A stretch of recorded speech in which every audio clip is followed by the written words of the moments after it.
Satu tangan menggenggam mangkuk berisi ramuan pahit, tangan lainnya menggenggam tasbih kayu, dan di depan Rizal terbaring Aiko, putri tunggal Sang Oyabun, sudah kehilangan napas. Dokter pribadi keluarga itu baru saja mengangkat tangan, mengucapkan vonis, tak ada lagi harapan. Di tengah gemuruh keputusasaan, seorang pemuda desa yang membawa ilmu tabib kuno, ilmu yang sama yang menghancurkan nama baik keluarganya di masa lalu, berani melangkah maju. Ia tahu ini gila, sebuah penghinaan terang-terangan terhadap kekuasaan dan sains, mempertaruhkan nyawa dan masa depannya sendiri. Jika ramuan itu berhasil, ia akan menjadi pahlawan yang dihormati di benteng Yakuza yang paling menakutkan. Tetapi jika ramuan itu gagal, ia akan mati di bawah tatapan dingin para pengawal bersetelan jas. Mampukah Rizal, yang hanya mengandalkan keyakinan dan akar-akaran, menarik kembali nyawa Aiko dari gerbang kematian, dan apakah harga dari keajaiban ini justru lebih mahal dari yang ia bayangkan? Saksikan bagaimana garis kontroversi ditarik antara ilmu modern dan warisan leluhur. Rumah kediaman klan Hirosama, yang disamarkan sebagai rumah pengusaha batu bara, berdiri menjulang seperti benteng yang dicat putih gading, sebuah anomali arsitektur di pinggiran Tokyo. Rizal, TKI berusia 22 tahun dari Jawa Timur, baru bekerja selama 3 hari di tempat yang ia yakini adalah pusat kekuasaan. Dindingnya tidak terbuat dari bata, melainkan dari baja dan kewaspadaan. Setiap pengawal berjas hitam yang berdiri kaku memancarkan ancaman yang lebih nyata daripada senjata api. Di sini, Rizal, dengan kulit sawo matang dan pandangan jujurnya, hanyalah bayangan, seorang pembersih halaman yang bergerak cemas, terus-menerus disiksa oleh ingatannya akan utang keluarga yang menggunung di kampung halaman. Utang itu adalah harga dari sebuah kegagalan di masa lalu, kegagalan yang melibatkan tangan kakeknya dan ramuan herbal yang seharusnya menyembuhkan. Ia lari bukan hanya dari kemiskinan, tetapi juga dari bisikan dendam yang ditinggalkan di desa. Pemilik benteng itu adalah Takahiro Sama, Sang Oyabun. Pria itu adalah definisi dari wibawa yang kejam.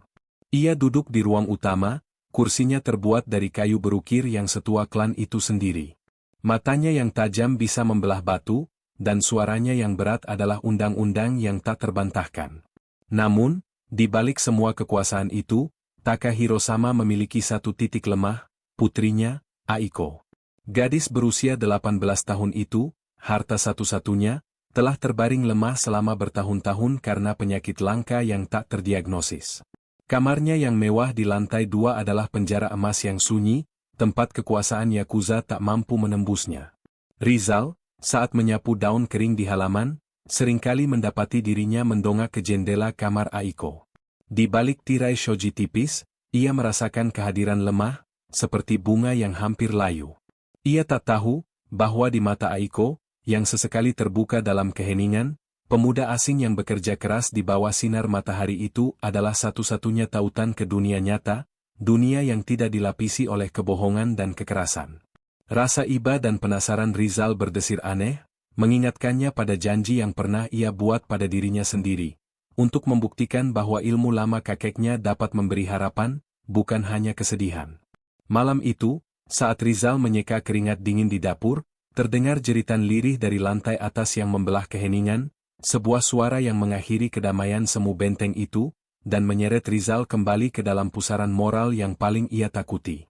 Jeritan itu adalah panggilan darurat.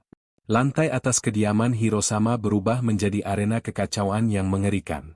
Aiko ambruk, wajahnya seputih kertas, napasnya tersengal-sengal, sebelum akhirnya diam.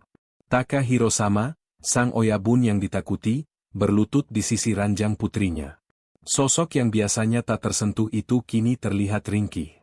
Keputusasaan memancar dari mata tajamnya, memancarkan aura kerentanan yang lebih menakutkan daripada kemarahan 1000 Yakuza.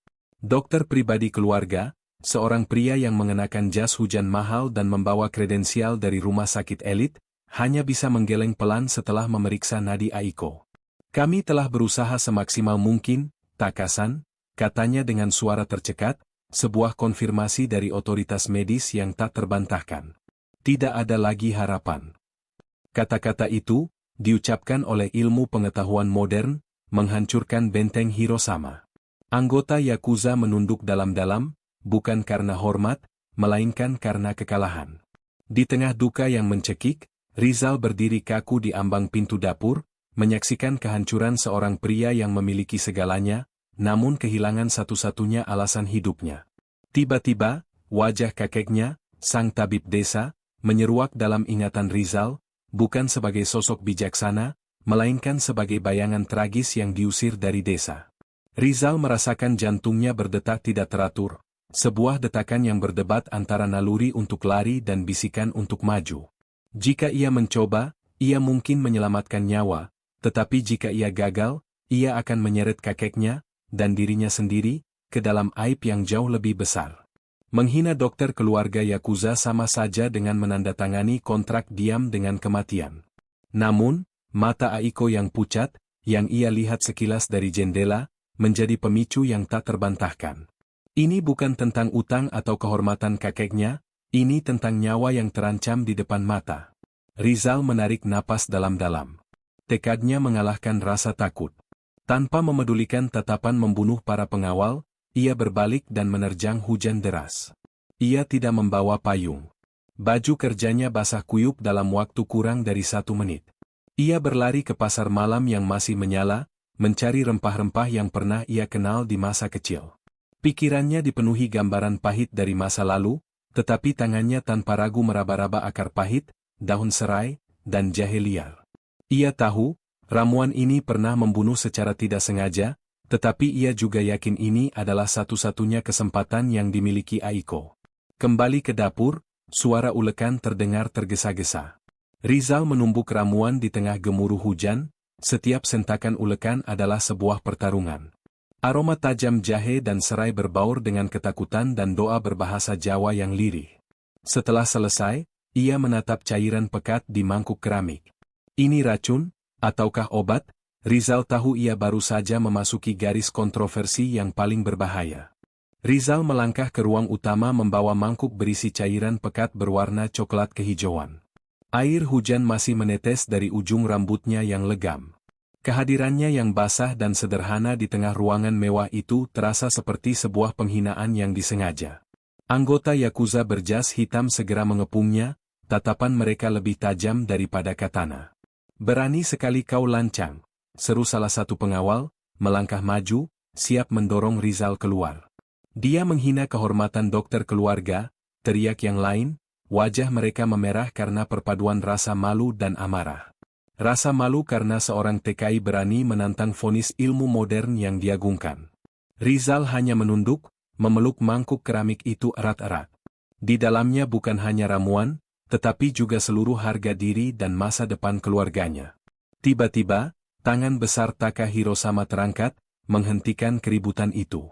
Oyabun menatap Rizal lama, mencari sesuatu di mata pemuda desa itu, bukan keahlian, melainkan kepastian gila.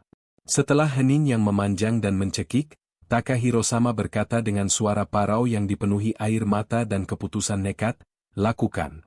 Kalau itu bisa menyelamatkan putriku. Ini adalah izin yang membawa risiko 2 kali lipat. Jika Aiko selamat, Rizal dihormati. Jika Aiko mati, Rizal pasti mati." Rizal maju, duduk di sisi ranjang Aiko yang dingin. Wajah Aiko pucat, nyaris tidak bernapas. Rizal menyentuh bibir mangkuk ke mulut Aiko, memaksanya menelan cairan pahit itu setetes demi setetes. Aroma rempah memenuhi ruangan, menantang bau antiseptik yang dibawa dokter. Sambil memegang tangan kaku Aiko, Rizal memejamkan mata. Ia tahu ramuan saja tidak cukup, ini adalah pertarungan kehendak. Ia melantunkan doa Jawa kuno secara lirih, sebuah ritual yang asing bagi Jepang, yang membuat anggota Yakuza saling pandang dengan tatapan jijik dan bingung. Setelah Aiko menelan ramuan itu, Rizal meletakkan mangkuk dan tangannya bergerak ke punggung gadis itu. Dengan perlahan, ia mencari titik saraf yang hanya diketahui oleh kakeknya. Titik ini, kakeknya pernah berkata, adalah kunci untuk menarik jiwa yang hampir lepas kembali ke raga. Semua mata di ruangan itu tertuju pada punggung Aiko. Ketegangan mencapai puncaknya.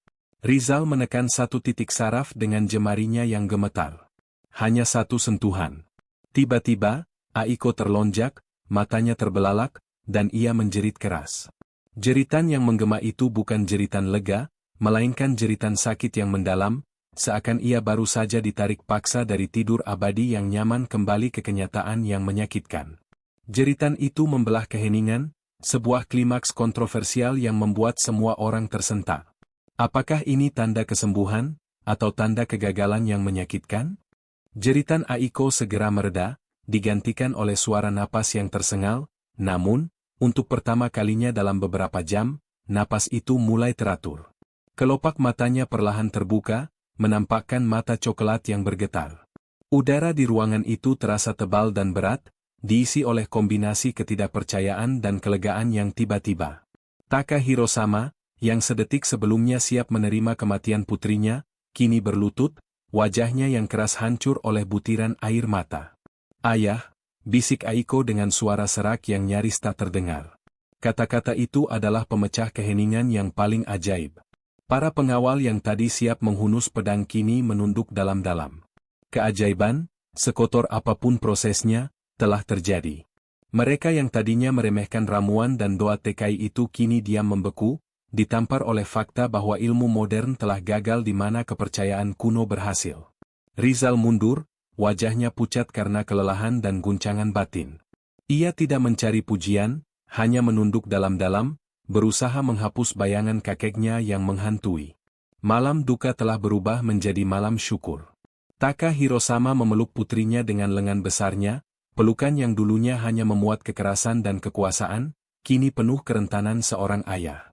Kemudian, ia menoleh ke arah Rizal. "Terima kasih, Rizal," ucapnya, suaranya pecah tetapi penuh bobot. "Mulai hari ini, kau bukan lagi sekadar pekerja. Kau adalah penolong klan ini. Anggap dirimu bagian dari keluarga." Kata-kata Oyabun itu adalah deklarasi kontroversi yang meruntuhkan hierarki sosial di dalam benteng tersebut. Seorang TKI desa kini diangkat statusnya melampaui anggota Yakuza yang setia. Namun, pengangkatan status ini membawa beban yang tidak nyaman. Rizal, saat berdiri kaku di sudut, melihat tatapan para anggota Yakuza yang berubah. Rasa malu mereka bercampur dengan kecurigaan dan kebencian tersembunyi. Mereka tidak melihat penyelamat, mereka melihat orang luar yang mengancam struktur kekuasaan mereka. Aiko, dengan senyum lemahnya, menatap Rizal, tatapan yang mengandung rasa terima kasih yang jujur dan, anehnya, rasa ingin tahu yang terlarang. Ia melihat orang yang tidak takut untuk menyentuhnya, orang yang berani melintasi garis merah kematian yang telah ditarik oleh dokter. Rizal tahu, keajaiban ini adalah hadiah yang beracun. Ia telah diselamatkan dari kemiskinan, tetapi dilemparkan ke dalam permainan kekuasaan yang jauh lebih berbahaya. Fajar menyinari rumah Hirosama, mengubah aura muram semalam menjadi pagi yang sunyi dan tegang. Rizal kini diberi kamar tamu yang mewah, tetapi ia tetap merasa seperti tahanan. Status barunya sebagai penolong keluarga adalah rantai emas. Para Yakuza memperlakukannya dengan hormat yang dingin, dan mata mereka mengikutinya kemanapun ia pergi. Mereka tidak mengagumi kemanusiaannya, mereka hanya ingin tahu formula rahasia yang ia miliki. Mereka melihatnya sebagai aset transaksional, bukan sebagai manusia. Taka Hirosama, sang Oyabun, segera memerintahkan pengawal kepercayaannya untuk mulai mendokumentasikan setiap langkah dan ramuan yang digunakan Rizal, sebuah ekstraksi rahasia yang bertentangan dengan semangat pengobatan tradisional. Malam itu, Rizal duduk sendirian di beranda belakang, menggenggam tasbih kayu pemberian ibunya, melantunkan doa lirih dalam bahasa Jawa. Ia merindukan kesederhanaan hidupnya yang dulu. Ia telah menyelamatkan Aiko, tetapi ia kini harus berjuang untuk menyelamatkan dirinya sendiri dari cengkeraman apresiasi yang menyesatkan. Tiba-tiba, suara langkah ringan terdengar. Aiko muncul, memegang secangkir teh hangat. Ia sudah terlihat jauh lebih hidup, tetapi masih rapuh. "Untukmu, Rizal," katanya, menggunakan bahasa Jepang sederhana. Ia duduk di samping Rizal, menjaga jarak, tetapi tatapannya penuh rasa ingin tahu yang murni. "Kau selalu berdoa? Itu indah." Percakapan singkat itu adalah titik pertemuan dua dunia yang mustahil. Aiko, putri yang terkurung dalam kekayaan dan kekuasaan, dan Rizal, pemuda yang membawa keimanan sederhana dan beban masa lalu. Aiko melihat Rizal sebagai jalan keluar dari temboknya, seseorang yang tidak terikat oleh klan ayahnya. Rizal melihat Aiko sebagai pengingat akan tujuan suci dari ilmunya, jauh dari politik kotor Yakuza. Namun, di balik ikatan yang mulai tumbuh ini, ada ketidaknyamanan yang lebih besar. Ramuan yang menyelamatkan Aiko adalah formula yang sama yang pernah disalahgunakan kakeknya. Rizal mulai melihat efek samping yang halus pada mata Aiko, kilatan panas yang cepat meredup, sebuah kelelahan yang berbeda dari biasanya. Ramuan itu telah menyelamatkan nyawa Aiko, tetapi telah menuntut harga energi yang perlahan. Rizal menyadari, penyelamatannya hanyalah awal dari cerita yang jauh lebih gelap. Ia telah memasuki lingkaran Yakuza bukan sebagai pelayan, tetapi sebagai tabib pribadi, dan di dunia ini, rahasia adalah mata uang paling berharga yang akan mereka rebut, bahkan jika itu harus mengorbankan keyakinannya dan, mungkin, nyawa Aiko di masa depan. Ia telah mendapatkan kehormatan, tetapi ia telah kehilangan kebebasannya, dan kini ia harus berjuang untuk memastikan keajaiban ini tidak berubah menjadi kutukan kedua yang menghantui keluarganya. Rizal pada akhirnya menemukan kehormatan, tetapi dengan harga yang jauh lebih besar. Ia terikat pada klan Hirosama, terjerat dalam jaringan kekuasaan di mana rahasia tabibnya menjadi aset yang paling diburu, dan ikatan hatinya dengan Aiko adalah ancaman yang terlarang. Hikmah utama dari kisah ini adalah bahwa keyakinan, keberanian, dan ketulusan hati seringkali mampu menciptakan keajaiban di mana logika dan keputusasaan telah menyerah. Selain itu, kisah ini mengajarkan kita bahwa setiap hadiah, bahkan sebuah kehormatan, dapat membawa beban moral dan pertaruhan baru yang harus kita hadapi.